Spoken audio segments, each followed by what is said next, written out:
Se você fosse colocado diante do dilema entre salvar a pessoa que você ama e salvar o resto da humanidade, o que você escolheria?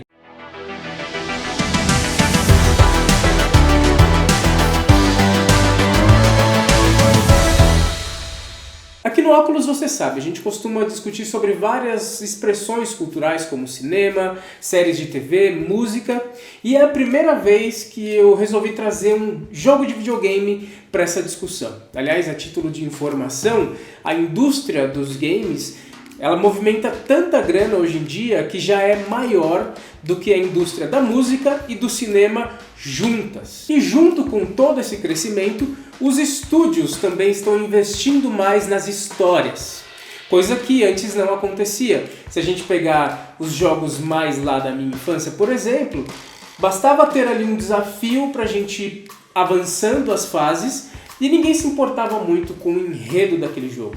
Hoje em dia já não. Hoje em dia as histórias são tem muito mais camadas, os personagens têm mais profundidade também.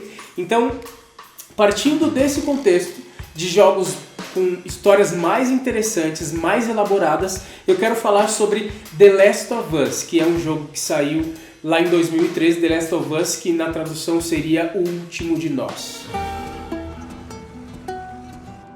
Não pode ser muito pior que aqui. Pode? Somos uns ferrados, Joel. Faz tempo que é assim. Não, somos sobreviventes. É a nossa chance. Acabou, Tess! Do que você tem medo? Esse assunto é muito delicado. O que a gente vai fazer? Faça os tiros valerem a pena.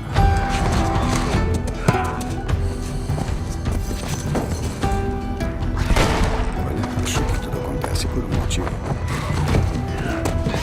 Não temos que fazer isso. Você sabe disso, né? Depois do que passamos, de tudo que eu fiz, não pode ser em vão. The Last of Us é um jogo de sobrevivência e o início dele é muito familiar para nós, porque tá rolando uma pandemia por causa de uma bactéria que ninguém conhece direito, uma bactéria misteriosa, e aí o governador declara um estado de emergência. Ainda nos momentos iniciais, o game ele se propõe a explicar pra gente o que está acontecendo. Essa infecção ela é causada por um fungo chamado Cordyceps, e aí vem uma curiosidade, porque esse fungo realmente existe, só que na vida real ele só ataca insetos. Já no game, ele também ataca seres humanos, ele se aloja no cérebro e cresce de dentro para fora, fazendo com que o seu hospedeiro, no caso os seres humanos, no caso do jogo os seres humanos, eles se tornem, conforme o tempo vai passando, eles vão se tornando monstros. Então quanto mais tempo passa, pior vai ficando essa evolução do fungo de dentro para fora e realmente os seres humanos os infectados vão se tornando criaturas bem zumbis. Olha aí. Enquanto o game trata de nos contextualizar sobre essa pandemia, nós somos apresentados ao Joel. O Joel é o protagonista dessa história e ele está fugindo com a Sarah, que é a filha dele. A cidade toda tá tomada por um caos, porque houve um surto desses infectados, então muitas pessoas que foram infectadas por esse fungo se transformaram nesses monstros e agora estão atacando as outras pessoas. Então imagina, é uma cena de desespero, uma cena de muitas explosões, de carros capotando, gente desesperada tentando fugir, e entre essas pessoas tem o Joel e a Sarah tentando encontrar um abrigo, um lugar, enfim, seguro. Nisso a Sarah ela é baleada e é assassinada enquanto eles tentavam fugir. Corta nesse ponto, o jogo avança 20 anos na história e mostra pra gente agora uma humanidade que está devastada, uma humanidade que entrou em colapso naquela época e hoje sofre tendo que lidar com uma força militar autoritária, ao mesmo tempo com os monstros que são aquelas pessoas que foram infectadas e viraram esses monstros, e ao mesmo tempo gangues ali, facções violentas. O Joel agora é um sobrevivente e várias camadas foram adicionadas ao personagem. Era aquilo que eu estava falando, de agora personagens de ter histórias mais elaboradas e personagens com mais profundidade. Durante esses 20 anos provavelmente ele sofreu muita coisa e agora ele é um personagem mais sisudo, ele é um personagem mais amargurado, violento. Então tudo que ele passou, provavelmente, não só ter perdido a filha, mas tudo que ele viveu durante esses 20 anos, transformaram ele nesse personagem que é mais introspectivo, que é violento, enfim. Não demora muito, nós somos apresentados a Ellie. A Ellie é uma garotinha que ela é imune, por algum motivo ela é imune a esse fungo. E é claro que o jogo vai juntar as histórias do Joel e da Ellie, porque o Joel recebe uma missão para atravessar os Estados Unidos com ela, porque do outro lado do país tem um médico que ele é capaz de desenvolver uma vacina a partir das amostras de DNA da Ellie, que é a única imune. A gente começa a acompanhar a luta pela sobrevivência desses dois personagens. Muita luta, muito perrengue, muita coisa acontece, e durante toda essa narrativa, durante várias horas de gameplay, o Joel, que era aquele cara mais amargurado, mais sisudo que eu tinha falado no começo, ele começou a se importar com a Ellie, quase como se ela fosse uma filha para ele. E ela, ao mesmo tempo, também desenvolveu pelo Joel um afeto que ela começou a perceber nele um protetor, um pai de verdade. O jogo ele investe tempo em construir essa relação, envolve a gente nessa trama, ele faz a gente comprar essa ideia de que agora os dois eles são como pai e filha. Agora olha que louco, mesmo diante dos desafios de sobreviver com esses monstros em todos os lugares, com esses infectados, os maiores problemas que a gente encontra na trama ainda tem origem nos seres humanos. O nosso maior desafio, o que mais apresenta perigo para os nossos personagens, ainda são os homens. Numa realidade sem leis, onde reina a ideia do mais forte é o que sobrevive, os homens eles se tornaram cada vez mais violentos, cada vez mais sem escrúpulos. A natureza perversa dos homens ganha espaço. Então esse é o cenário. A humanidade simplesmente foi pro buraco. As pessoas estão cada vez mais insanas, estão cada vez mais entregues ao que há de pior em nós mesmos.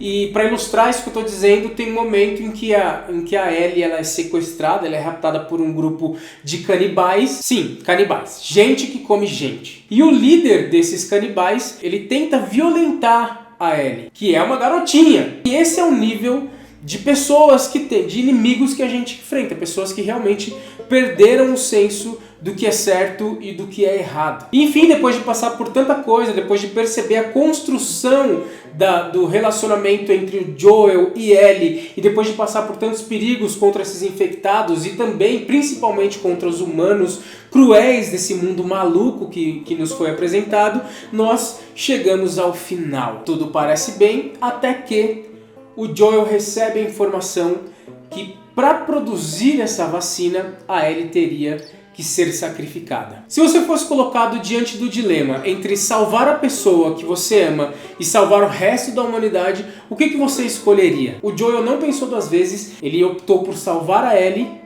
em detrimento de toda a humanidade. E como jogadores e como pessoas que acompanharam toda essa jornada, o questionamento é inevitável. Será que, se fôssemos nós teríamos uma atitude diferente da atitude do Joel? Será que nós optaríamos por salvar a humanidade, ainda que em detrimento de uma pessoa que a gente aprendeu a amar? Pode parecer um dilema fácil, se a gente for pela lógica, simples. Então escolhe o bem maior, ou seja, sacrifica um para salvar toda a humanidade. Mas e quando essa humanidade é formada por pessoas cruéis, por pessoas que externalizam o que há de pior no ser humano, por pessoas perversas, por pessoas que demonstram o pior lado do ser humano, o lado mais primitivo, o lado mais selvagem, o lado mais violento?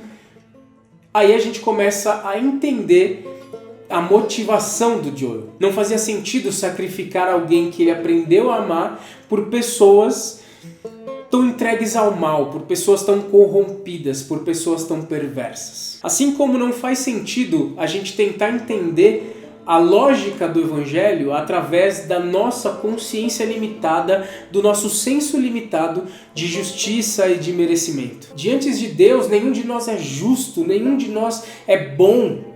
Aliás, diante de Deus, todos nós somos maus, todos nós somos perversos. Diante de Deus, nós somos insuficientes, nós somos manchados pelo pecado. E mesmo assim, é como o apóstolo Paulo vai dizer lá na carta aos Romanos, que Deus mostra o seu amor por nós, tendo Cristo morrido em nosso lugar, enquanto nós ainda pecadores. Eu gosto de uma fala do C.S. Lewis, que ele fala que ele acredita no cristianismo porque essa é uma história que ninguém inventaria. Ninguém inventaria uma história onde um Deus que é todo poderoso, por amor à sua criação, ele resolve se entregar, se humilhar, se sacrificar, morrer em favor de um povo que é mau, que é perverso, que é manchado pelo pecado, que é corrompido. É fácil entender a motivação do Joel em optar por salvar a Ellie ao invés de salvar a humanidade corrompida. Ao mesmo tempo, olhando para a história bíblica, não é fácil entender de maneira lógica porque Cristo se entregou por nós. Nós, a humanidade que é perversa, que é entregue ao mal, a humanidade corrompida, manchada pelo pecado, somos nós. E mesmo assim, mesmo imerecedores desse sacrifício, Cristo o fez para nos resgatar. A mensagem do óculos vai nesse sentido hoje, trazer à memória algo que é tão fundamental para nós, que essa consciência de que Cristo morreu por nós e que nós não merecemos isso, seja capaz de transformar o nosso entendimento e que assim a gente consiga viver de maneira diferente. O óculos vai ficando por aqui e a gente se fala a qualquer hora por aí. Valeu, é nóis!